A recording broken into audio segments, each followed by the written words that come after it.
a very warm welcome to you. I'm Jeannie Dean. Welcome indeed. Lovely to have you in the loft with us. I'm Bonnie Booley. Today is an inspirational Tuesday. Absolutely. And today we're talking the cosmos. Now, recently NASA discovered evidence of water on Mars, and since then our little red neighbour has become the hot topic worldwide. I know. I just am amazed that they've only just discovered water and that, you know, America hasn't said, actually, we know that aliens do exist. So we're also going to be chatting to this incredible woman who's a quantum biologist, and she's actually one of the candidates who's been shortlisted to go on the Mars One project, which will be the first mission to Mars. A one-way mission to Mars. Exactly. So we're going to be chatting to her to find out exactly what it entails. But wow. Danilo is in the kitchen playing on his phone. Our little alien. What are you doing? I'm not playing just yet. I have not been. If you guys are one of our friends on Periscope, you would have seen that before the show we showed you some behind-the-scenes action. And during the show today, we'll be broadcasting live. So during the ad breaks, you can get some behind-the-scenes action. But I'm not playing just yet. And our guest in the studio today, Kamini Pather, as well as Dylan. It's cool to have both of you guys with us today. You're a really funny man. I try. You try your best, and you made a living out of it, which rocks. I am, yeah. Is Mom proud? I mean, yeah. I suppose so, yeah. And obviously, Kamini, we're very excited to have you in the loft with us today. Goldie's World has done so well. Everyone's very excited about it. I'm sad you're not cooking with us today, though. Well, I'm going to show you a few things that I actually brought back. Ooh. I replaced clothing with little food treasures. So. Exciting, exciting. So I know Claire Winstanley is going to be very excited about that because she loves everything food. And now, Claire, yesterday we made something delicious. Today we're moving on to the dessert sides of things. We're making my favorite because it's got no cake in it. It's mousse. I love it. Really? It's your favorite? Any type of mousse? Any mousse, it's because it's not that texture, that dry texture. I like mousse. What are you making? So we're making white chocolate two ways. So two different exciting ways white chocolate. I'm going to be making a white chocolate almond mousse cake. Yummy. Should be absolutely delicious. Don't forget to go to afternoonexpress.co.za. All the recipes, shopping lists are available for you over there, and we will be posting it on Facebook too. If you want to interact with us live on air, there's so many ways. We've added Periscope to that list, but our number you can dial 0839133728. Make sure it's saved on your phones. Otherwise, we're at Afternoon Chat on Twitter. You can use the official hashtag Afternoon Express. Otherwise, on Facebook and Instagram and Periscope, you can find us Afternoon Express. Now, we have been speaking about delicious foods, but if you've been following the news of late, everyone's attention seems to be on Mars. Jeannie's standing by with one of the ladies who's going to tell us more. Thanks, Danilo. Now, South Africa has a list of world firsts, including the first successful heart transplant by Dr. Christian Barnard in 1967, to the first successful male genital transplant last year at the Tygerberg Hospital. Now, a South African stands to be in line to be part of another world first, the opportunity to join a 24-strong team that'll embark on the Earth's first manned mission to Mars. Joining us on the couch is quantum biologist Adriana Marais, who is one of the 100 remaining candidates from across the globe to be shortlisted for the Mars One project, which is essentially a one-way ticket to Mars. Welcome to Afternoon Express. Thanks for having me, Jeannie. Okay, I'm going to start from the middle and then go to the end and then go to the beginning because what a fascinating story. Firstly, what is the Mars One project? So it's a non-governmental foundation which was established in 2011 by Dutch engineer entrepreneurs Bas Lansdorp and Arno Wilders. And their idea, which is to send people to Mars for the very first time, is, in my opinion, the most ambitious project ever proposed in the 3.5 billion years that life has existed on the planet.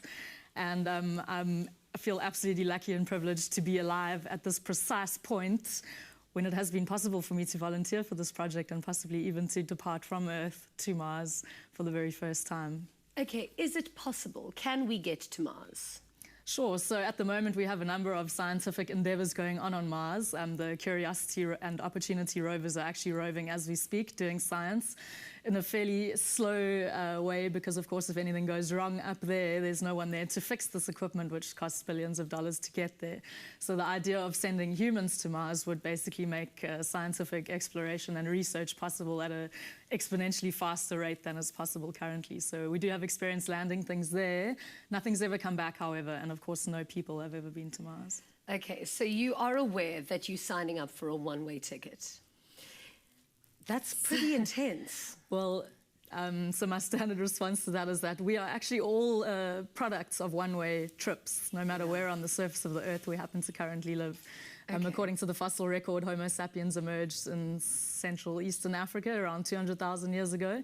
So whether it was your parents, whether it was you, whether it was your ancestors hundreds or thousands of years ago who made the journey on foot, on horseback, by kayak, by ship, by aeroplane, we've spread all over the planet. So You are amazing. I could just hug you. Okay, now that was the middle. Let's go to the beginning. You are a quantum biologist. What exactly is that? Well, so I'm actually a theoretical physicist by training. Okay. And we are lately starting to study biological systems as well, especially photosynthesis. It appears that you need quantum mechanics to understand how plants, algae, bacteria harness sunlight energy so efficiently. And of course, this is a useful study with respect to developing highly efficient solar cells and renewable energy technologies. Okay. But lately I've been interested even more in what were the precursors to photosynthetic organisms. So what were the very first organisms to have emerged and how did they emerge? And this is kind of the topic of my research. So you found out that there was this trip to Mars and you decided, well, this is right up my alley, clearly. Yes. I'm going to enter. What is the entry system like? I mean, what criteria do you need? So in 2013 was the first time I heard about it, and unglamorously I read the article and then ran to the toilet thinking I would vomit because I decided in that precise moment of reading the article that needed to be you. It was for me. It was for me. So obviously I was a bit worried, to say the least, about leaving Earth forever, but it never crossed my mind that I would not volunteer for this trip. It's voluntary. Okay. Then do you have to go through a series of tests? So I think the most exciting part's coming up next year in September, when all 100 of us will gather in one location, as yet undisclosed, to go through a series of group challenges and so on, where they will then select the 24. So far, it's all been online. We've had to go for preliminary medical exams, answer some questions, do some interviews, study some material.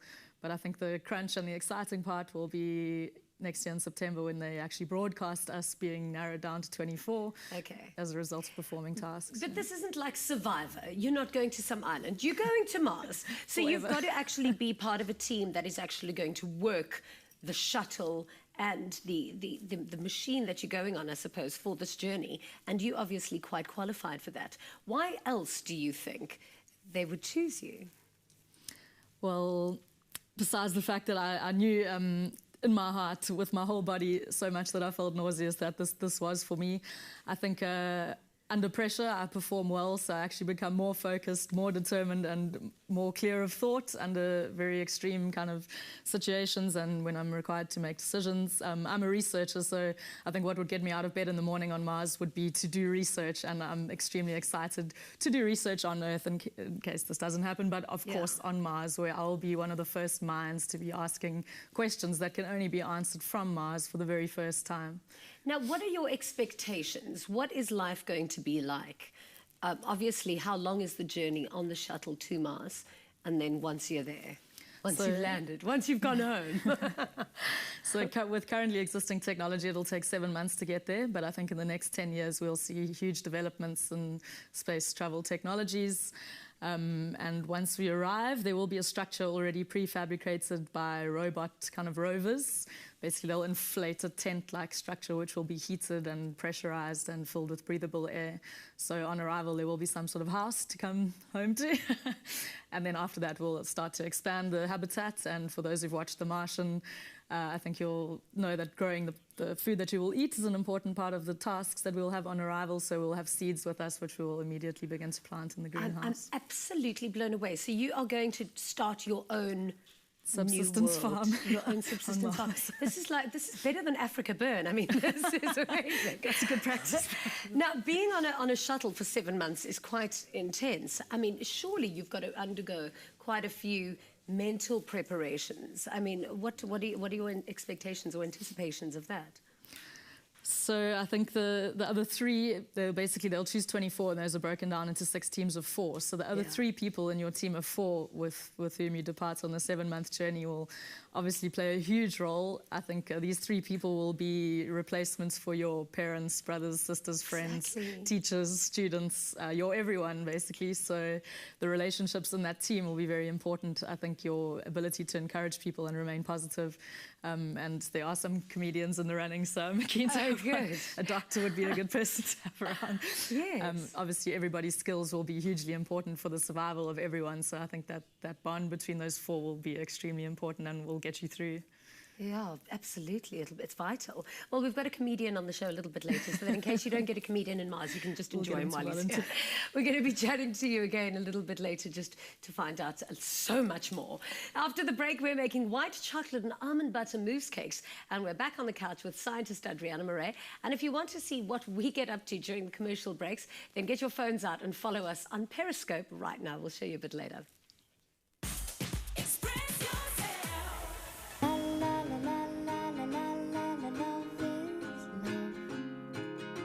Show them how much you love them with Bob Martin.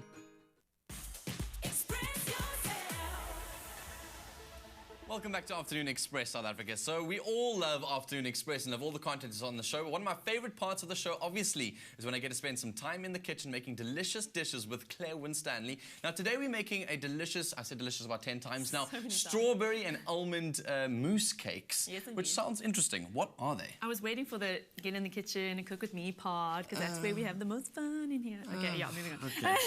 Yes, there's people saying they like our chemistry, so I'm trying to cut that off and be like, no. Okay, so first things first, almond.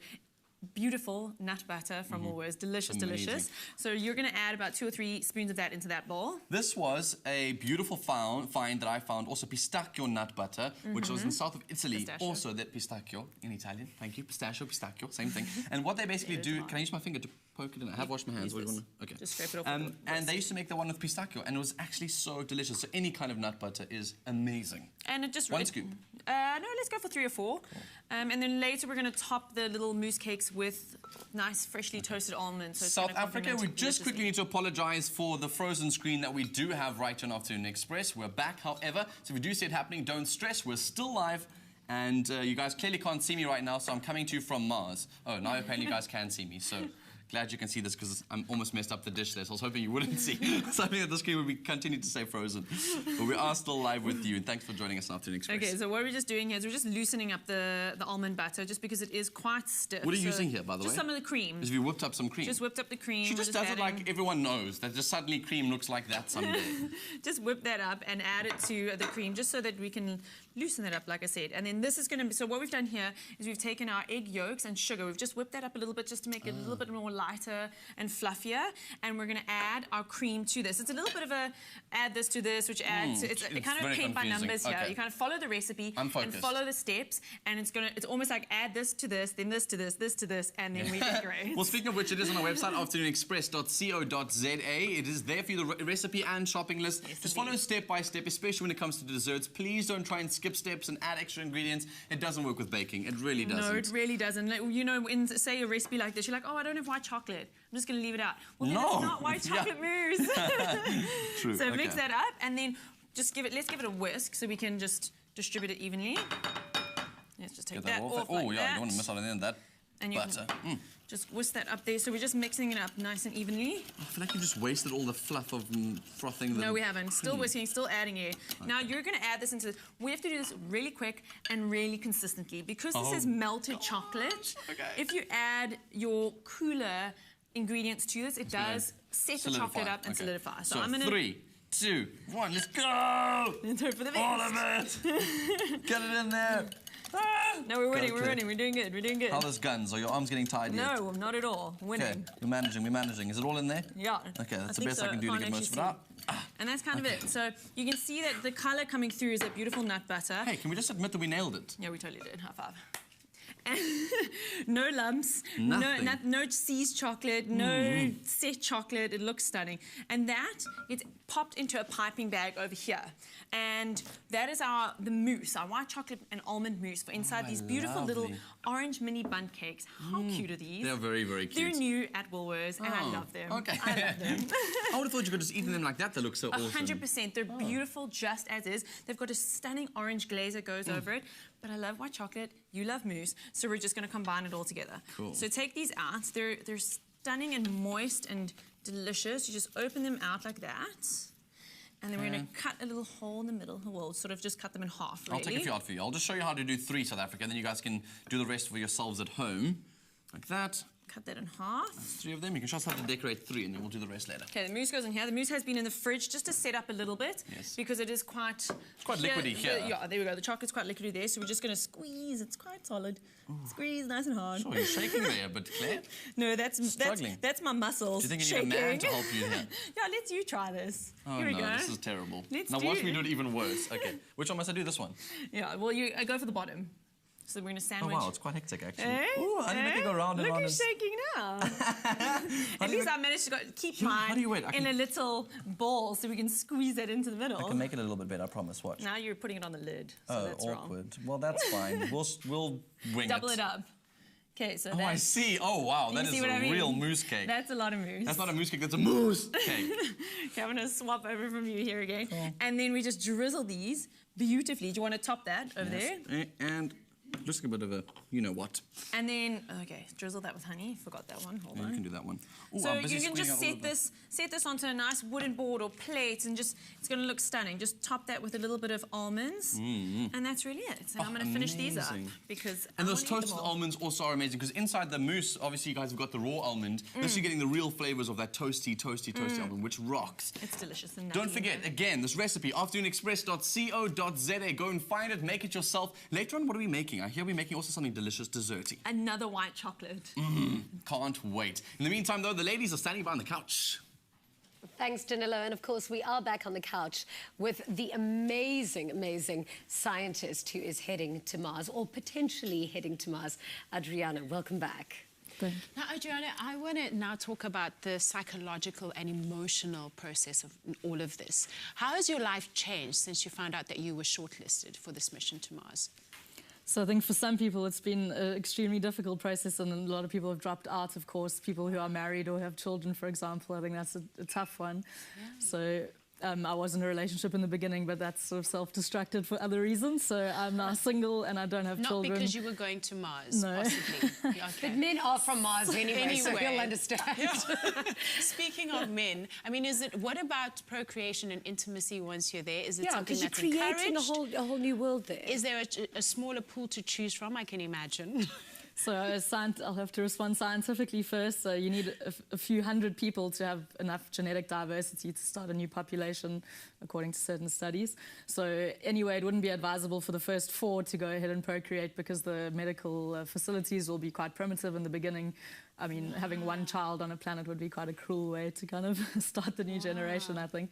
So it's advised against initially by the Mars One project. So any intimacy of any sort is... Well, reproduction, right, quoting romantic. The website, reproduction is advised against. I'm thinking romantic. I'm not saying have a kid, pop a kid the first thing is to do the first Martian. To Mars. I mean, I guess there will be some competition to be the first mother on Mars. But I'll be in my 40s by the time the departure's in 2026. Wow. So, I mean, can you live on Mars? Is that a silly question? I mean, do they have oxygen there? I mean, they've just discovered water, but they didn't actually discover water. They discovered some form of water. So the discovery that was announced by NASA a week or 2 ago was that water exists in a liquid form, which was surprising because Mars, on average, is about -60.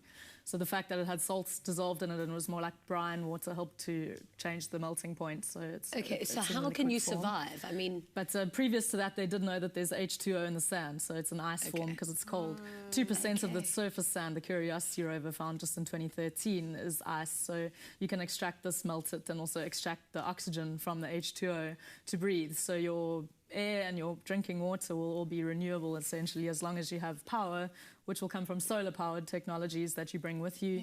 Thin film photovoltaic panels, which can generate as many kilowatts as you need, depending on how many you bring. And that's how we will survive. You live in a spacesuit, like in one of those little oxygen kind of tents? So in your tent, which will actually be quite big in the end after we hopefully have expanded the initial one that's set up by the rovers. So each person will get a living space of like 50 meters squared. The plants will have like 50 meters squared. There will be a laboratory and a group sort of area as well. And within this structure, you can walk around in shorts and T-shirt. I'm not sure what standard issue clothing they're going to give us. Mars One T-shirts or something. But outside, of course, you have to wear a suit. But you can survive probably for about 10 seconds outside without a suit. Yeah. What are your feelings around the idea of saying goodbye to your family and people that you've known for your whole life and walking away from those relationships? I mean, it's a terrifying thought, but my excitement and my desire to explore the unknown outweighs that, yeah. And I wouldn't be saying goodbye the last hugs would be given, but there will be satellites installed prior to our arrival on Mars, so communication will certainly be up and running before and throughout the settlement's creation. So yes, we'll be social mediaing up a storm from Mars as well. Will there be some kind of a delay? Like if you send a tweet from Mars, would we be able to get it in real time, or will it deliver in about 7 months? If you consider it takes 7 months. No, I watched, what's that movie with Matthew McConaughey? Interstellar. I mean, is there a loophole or is it like real time? Unfortunately, we haven't discovered wormholes yet. That would make things a lot easier. But even light, which travels fast, takes a few minutes to travel from Mars to Earth, so between 3 and 21 minutes. As Earth and Mars go around the sun, they come closer and then move far apart. So 3 minutes in the best situation and 21 at the worst. So it would be like really bad Skype on steroids. You'd have to upload video clips more than having a conversation. YouTube. I'm following you on YouTube because I've got this feeling. I absolutely believe you are going to be selected. Yeah, I think you're the perfect candidate. I also feel like that. No, because you're the perfect candidate. You're beautiful, you're smart, and you know what's going on up there. It's not like I mean, because does everybody have a science background that has been put into the shortlist, or are there other people? I know Dotson Krause, the Victoria's Secret model, was potentially going to be one of those. Everyone could do with the Victoria's Secret model on a mission to a foreign planet. Do you know anyone else who's been selected? Yes, so actually South Africa should be proud to have 5 candidates amongst the 100. Even though we're less than 0.01% of the world's population, we have 5% of the candidates. I've met 2 of them, and we're planning a kind of road trip next year, excitedly. Wow. So, we'll all meet then, hopefully. Well, one of the 5 lives in London currently. But and what do they do? Querbus from Pretoria's in business. Edwin, who's living in Limpopo, as far as I understand, is in the game ranging industry. I know Edwin. No, I'm kidding. And Devarshan's also studying physics at UK. Oh, right. What kind of food are you taking on the trip? What form will it be in? What kind of a diet does it consist of? So the food we'll eat on the way there will be similar to the food that astronauts eat in the space station currently. And astronauts spend between 6 months and more recently a year in the space station, so we understand how this kind of journey on the way there will take place. The food that they're eating has improved significantly since the first people went into space. It's all vacuum packed, however. But on arrival, we'll immediately start planting things. They've recently grown the first vegetables in the space station. So on Mars, there is gravity, so there's no reason why the plants shouldn't grow there too. Fresh salads will be a matter of weeks, hopefully. Now, I understand that this is ridiculous. I mean, this is the most exciting mission to Mars I've ever, heard about, other than the Sandra Bullock one. But I mean, what kind of quality of life is anticipated or expected there? Or is the sole purpose of this project just to test out and see if potentially humans can live on Mars? So as pioneers, I think the time in the beginning, or your life in the beginning, will be much harder than subsequent people who arrive. But I like to compare this, and my parents actually pointed out this analogy first to me, that our ancestors were French Huguenots who departed from France, made their way to Holland, and came on a 5-month one-way ship mission down to the Cape. They on a one-way trip. They couldn't afford a return ticket. They packed up and said goodbye to everybody they knew. They brought 3 brothers and their wives, came down to the Cape, and they were given land where there was very little infrastructure, and they had to survive, and some of them did.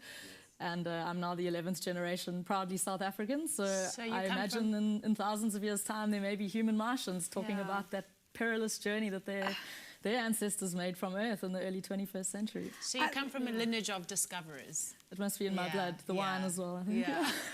Yeah, I really hope our generation gets to see what happens on Mars. Yeah, all the best with your mission. Well, I really believe you'll be chosen. But, the future isn't so far away. Look what we're doing immediately, imminently. I mean, look at Periscope. What's it called? Periscope. Legitimately, yeah, that's also like I'm amazing. showing you guys the rest of the world. This is like a new social media site. So talking about what you guys can do to see what's going on Mars, what about introducing Periscope to your Mars missions? You guys can check out what's happening live right while they're there, and it saves that video, and you can record it, save it, put it somewhere like YouTube YouTube and load that over there. So what we are doing right now, South Africa, is when we're going to the short commercial break, we will be continuing live with our Periscope broadcast. So I'm going to introduce you to some of our guests behind the scenes, asking some particularly hard questions, and you guys can get involved with the discussion simply by joining us on Periscope. Download the app from your app store somewhere, whether you're on the Google Play Store, whether you're on sort of Android or Apple, whatever it might be. Make sure you do go download the app and go and sign in. Follow Afternoon Express. Otherwise, go into our Twitter account. The link is there to our live Periscope account. The minute you click, you want to join the broadcast, it'll ask you to sign up or sign in. It's as simple as that. Join the broadcast and you'll get some behind-the-scenes action right here from Afternoon Express, courtesy of Periscope. After the break, more action on Afternoon Express. Sustainable fishing that leaves fish for the future. Are you with us?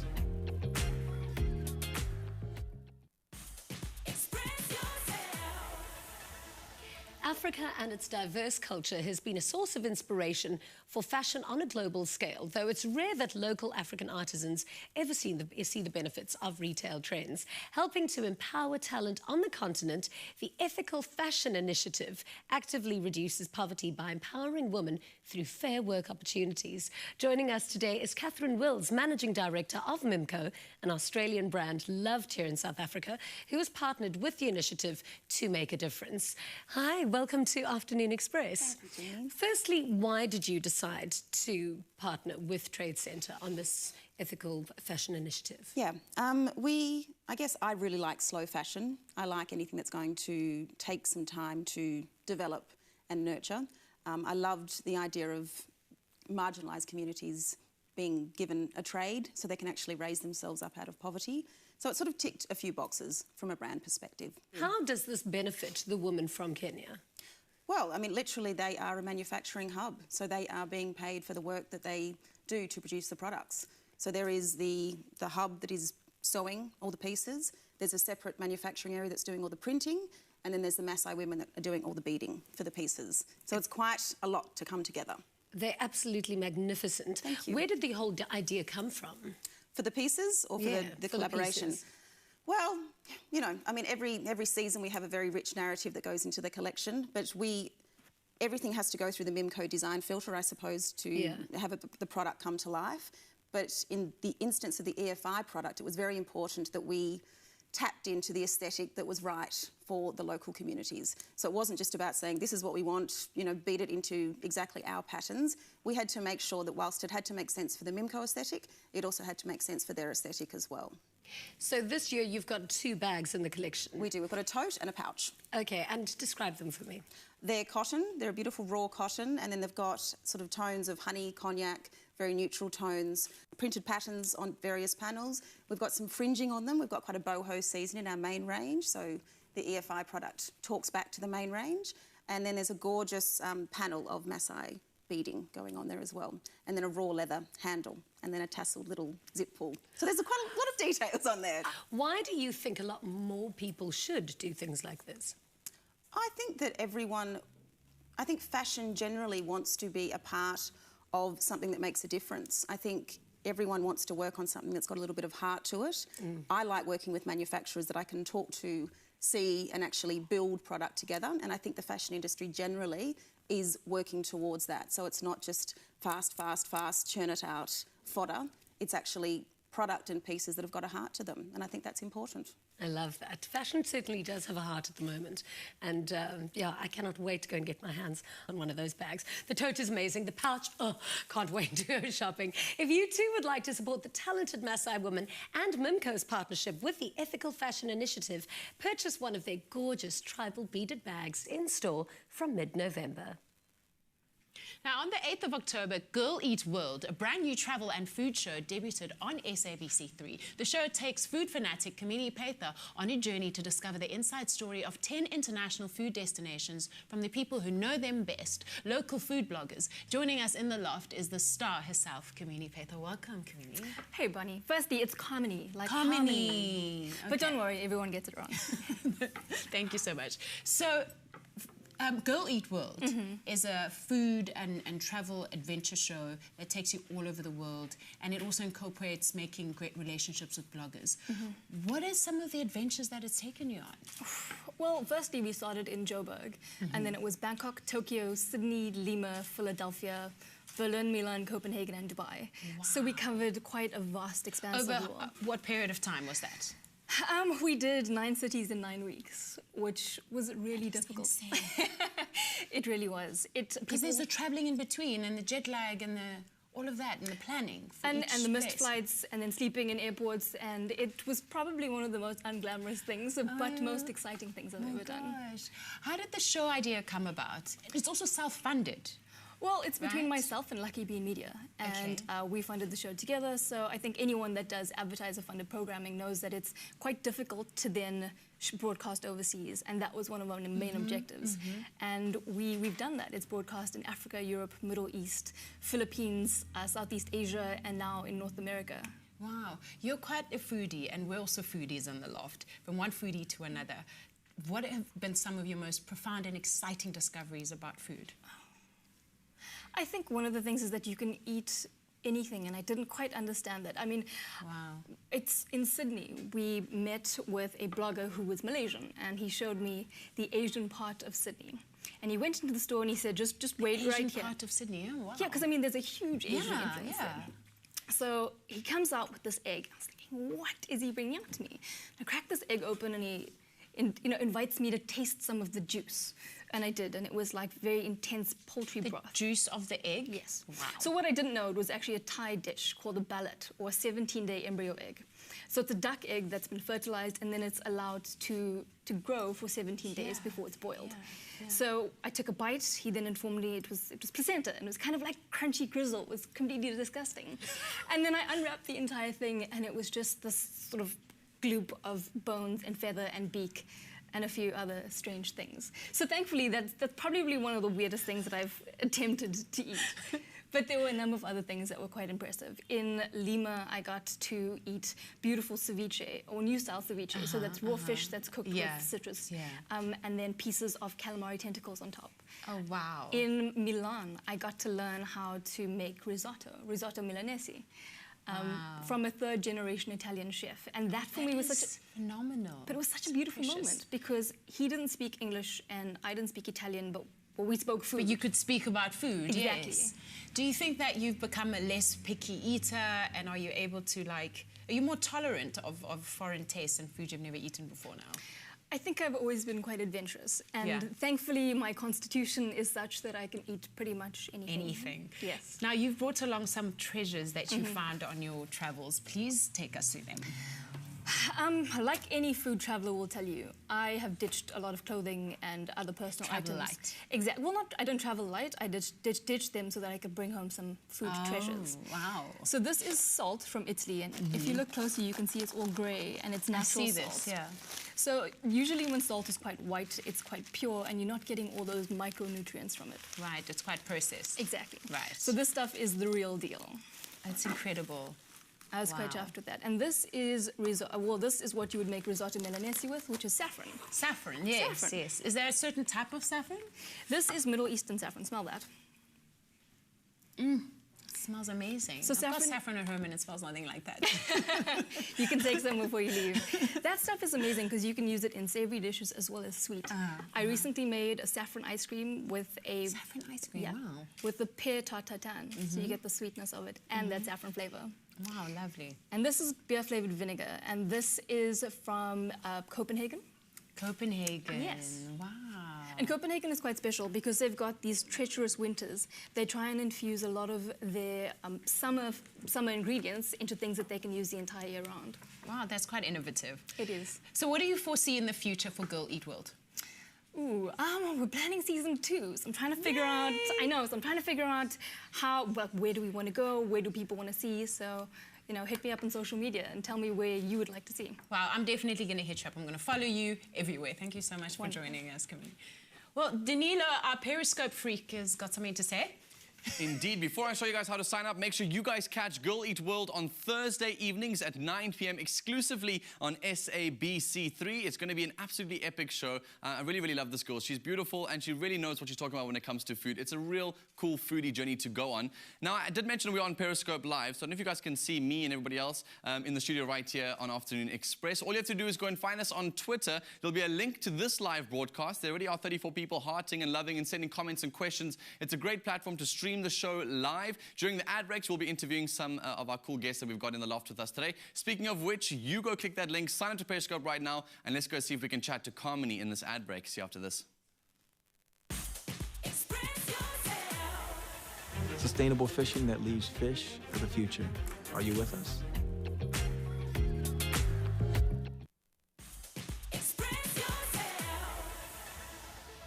Welcome back to Afternoon Express. Now, he has grown in his comedic career over the past 6 years and become one of the top performers in the country. He's headlined at comedy on Broadway, one of New York's top comedy clubs, and also, as an actor, has starred in the gritty pirate series Black Sails. Joining us on the couch is Dylan Skews. Welcome. Thank you. Thanks for having me. Firstly, I want to know, when did you get your big break? When were you initially discovered? I still don't think I've been discovered yet. Well, let's hope good people are watching. Yeah. Go, man, tell me. Geez, man, I've never really looked at acting or comedy as getting a big break. I've just looked at it as an everyday job, and I just do a better job than 90% of people out there. Well, you do have a much better voice than a lot of people I've ever heard. What a remarkable sounding voice. Are you trained? I mean, did you train as an actor? Yes, I did. I trained. I got a BA in acting, which is bugger all, really, but I did study, and yeah, you can't study comedy, you're kind of born with that. But, exactly. Yeah. That's why I asked, did you study acting? Yeah, I did, because comedy, kind of, like, you're either born funny or you're really not. Yeah, so it's all about comic timing. When did you discover that you could actually be really funny? Well, I think I've always been the class clown, as far as being, just buggering about in school. But I started comedy out of varsity. I was a waiter for like 6 weeks, and that just wasn't happening. So I just thought, try my hand in comedy, eh? Why? What was the worst thing that happened to you as a waiter? Oh, I'm just not a very good waiter. I'm waiting for some comedic story. I'm waiting. Where do you source your inspiration from, and where do you source your material from?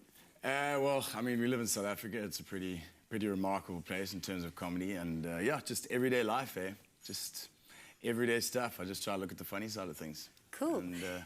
Now, you played a character in Black Sails. Who did you play? I want to know about your involvement in that. I played a guy called Logan. Yeah. He's a drunken pirate that, loves the whorehouses, I guess, if you want to say that. Nice, afternoon TV. He's a comedian. He wants a club, but he's a comedian.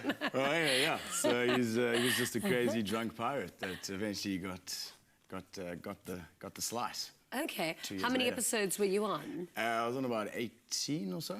Oh, wow. So you had 60? a proper part. Yeah, You're a proper rough pilot. Yeah. Lovely. I did it for about 2 years there, so... What was the experience like? I mean, I've driven past the set a couple of times in Cape Town, and it looks incredible. You just see these massive... You literally see these massive boats and these black sails in the middle of the farms in Stellenbosch.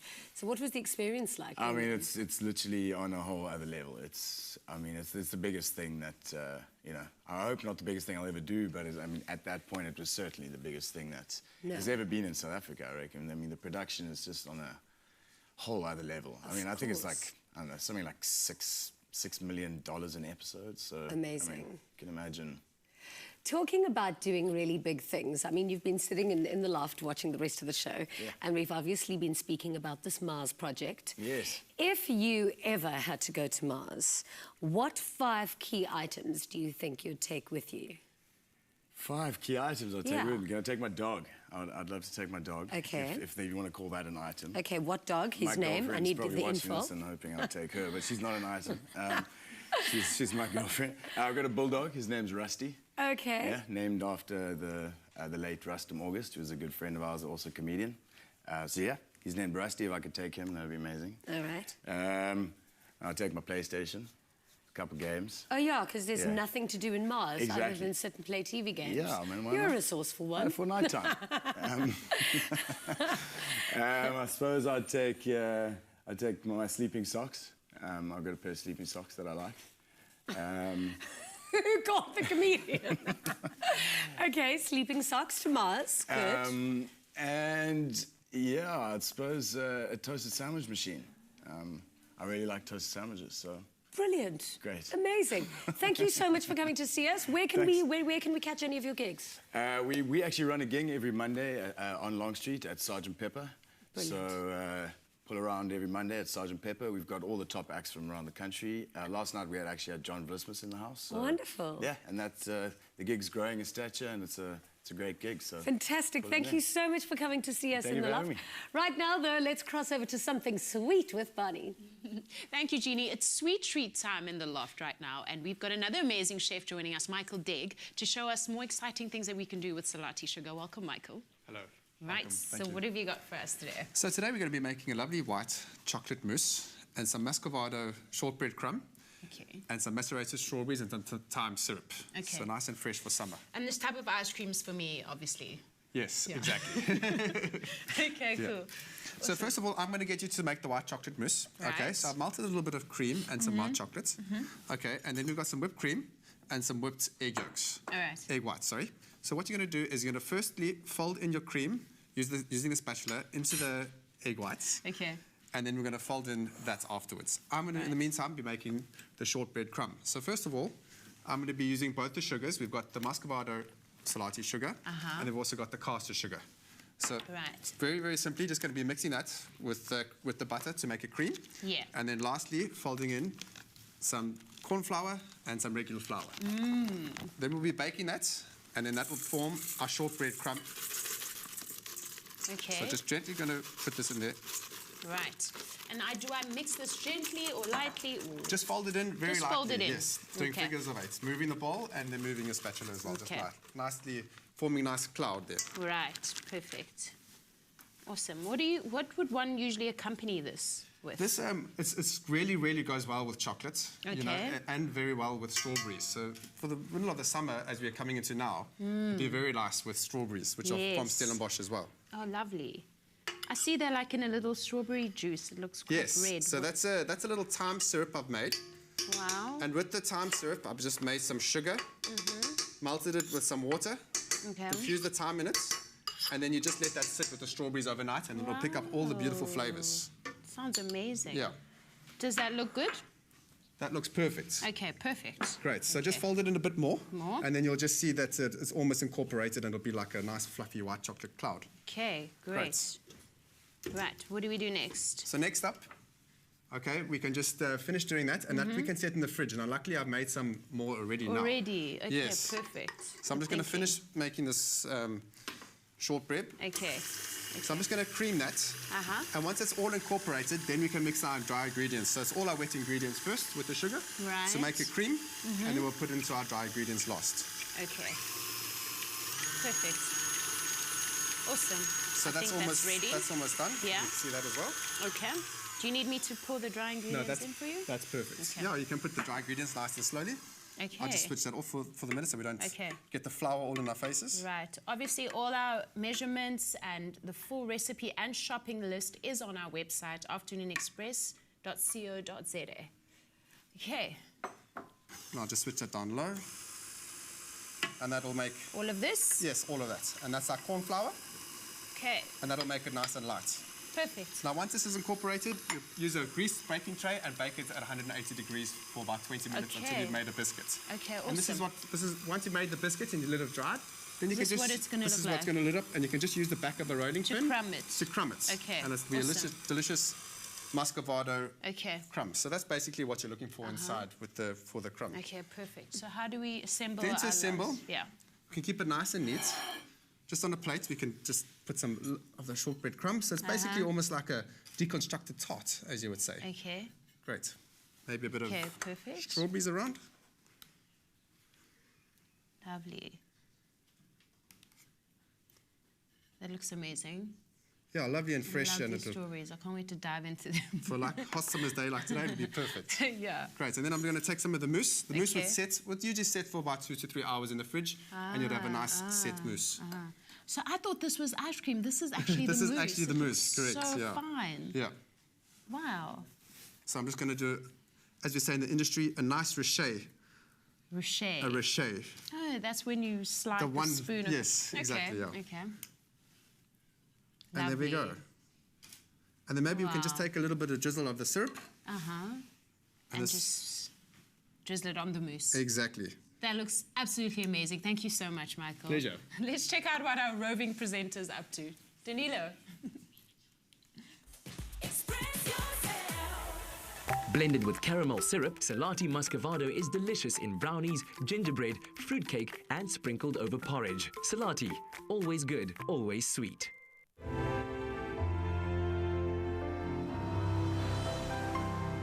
Fresh Pack. Goodness comes naturally.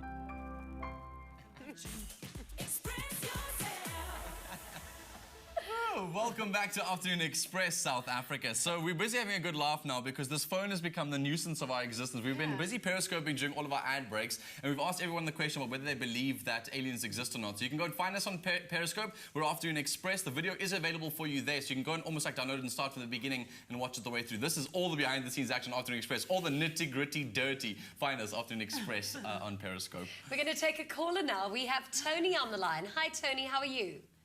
Well, thank you. How are you? Good afternoon. Good afternoon. Hello. Thanks for calling Afternoon Express. What's your question or comment for Adriana? Yes. What will happen in the event of one of the crew passing away while they on Mars? If somebody dies, what happens now to the remains of that person? Will that be first examined why the person passed away, and then how they will dispose of the body? You know, that's interesting. Thanks so much for your call. Thank you. Yeah, good question. So I think that would be up to the person who died. I suppose everybody would get the opportunity to say what they would like done with their body in the event of their death. For me, on the Mars One website, it said you'd be able to be buried or cremated, but for me that would be a travesty. You know, I mean, I would hope that all my organs would be put on ice if they were still in a state to be reused, that all of my precious organic molecules would be added to the garden to sustain future generations. So they won't use you for alien bait? Or a braai, hopefully. That's such an amazing idea because you've got to utilise everything that you have. Everything's so precious there. Incredible. So it's funny that we actually asked you the question in the commercial break about aliens, because on Facebook there were a lot of questions to you about aliens. Do you believe that they exist? So I do a lot of talks for kids, and I ask them what they think about whether aliens exist or not, and then I say the correct answer to that is that we don't know yet. You can have an opinion about it, but we have not as yet detected evidence of life forms off of Earth. And I really hope that we'd make this kind of discovery in our lifetimes, because that would, for me, be one of the most profound discoveries possibly imaginable. I really hope they are. That we're not alone. You hope they're aliens? Totally. Make sure you join us again for Afternoon Express tomorrow. In the first 15 minutes, we share the inspiring story of opera singer Mteto Mapoi. And in the kitchen, we're making a lamb one-pot roast with buttery sumac potatoes. Delicious. Delicious. So thank you so much to our fantastic guests for coming through today. I mean, best wishes to you, Adriana. I really hope that we find out that you are going to Mars. Kamini, you're just going to be going all over the world again. And you're going to Long Street. Yes. We're staying right here nibbling on our delicious dishes if you guys want one. We'll see you same time, same place tomorrow, South Africa. Good night. Happy eating. Good night. Ciao. Would you like a little cake? Coming up tomorrow on Afternoon Express, two inspiring young South Africans, opera singer Mteto Mapoi and professional dancer Nati Sangweni share their rags to riches stories. Another feel-good production. Hi, YouTubers. Thank you so much for watching the show.